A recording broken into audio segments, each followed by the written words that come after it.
Hello friends, नमस्ते प्रणाम। हमारे चैनल में आप सभी फ्रेंड्स का स्वागत है और अभिनंदन है। तो हम लोग बहुत ही प्यारा भक्ति साउंड कजरी गीत लेकर आए हैं जो भोलेनाथ और गौरा माता का है। आप लोगों को अच्छा लगेगा तो लाइक शेयर सब्सक्राइब जरूर कीजिएगा और कमेंट बॉक्स में ज़रूर बताइएगा कि ये गीत आप लोगों को कैसा लगा। तो चलिए सुनाते हैं।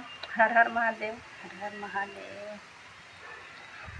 सखी हो गौरा के साजनवा बउरा बा, बैल पर सवार बाना। सखी हो गौरा के साजनवा बउरा बा, बैल पर सवार बाना। सब करता स्वामी खाले पूड़िया मिठाइया, सब करता स्वामी खाले पूड़िया मिठाइया। इनकर भंगिया में बसल परानवा, बैल पर सवार बाना। इनकर भंगिया में बसल परानवा, बैल पर सवार बाना।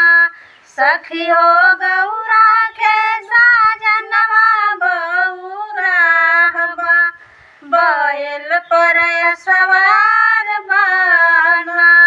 सखी हो गौरा के साजनवा बउरा बा, बैल पर सवार बाना। सब करता स्वामी पहिरे सूटा बूटा टाइया, सब करता स्वामी पहिरे सूटा बूटा टाइया। इनकर बंगावे के छाला में परानवा, बैल पर सवार बाना।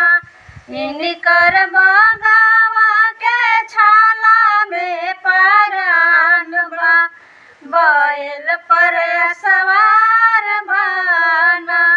सखी हो गौरा के साजनवा बउरा बा, बैल पर सवार बाना।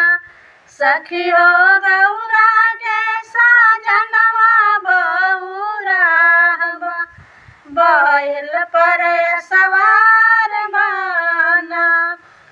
सब कर स्वामी बैठे मोटर गाड़िया, सब कर स्वामी बैठ मोटर गाड़िया।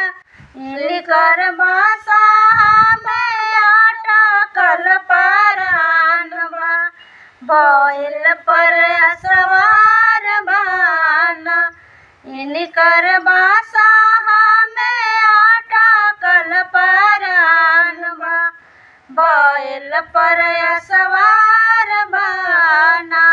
सखी हो गौरा के साजनवा बउरा बा, बैल पर सवार बाना।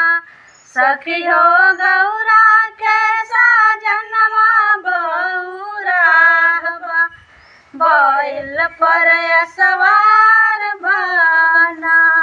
सब करता स्वामी रहे महालया टारिया, सब करता स्वामी रहे महालया टारिया। इनकर टूटा ही मड़ैया में परानवा, बैल पर सवार बाना। इनकर टूटा ही मड़ैया में परानवा, बैल पर सवार बाना। सखी हो गौरा के साजनवा बउरा बा, बैल पर सवार बाना। सखी हो गौरा के साजनवा बउरा बैल परया सवा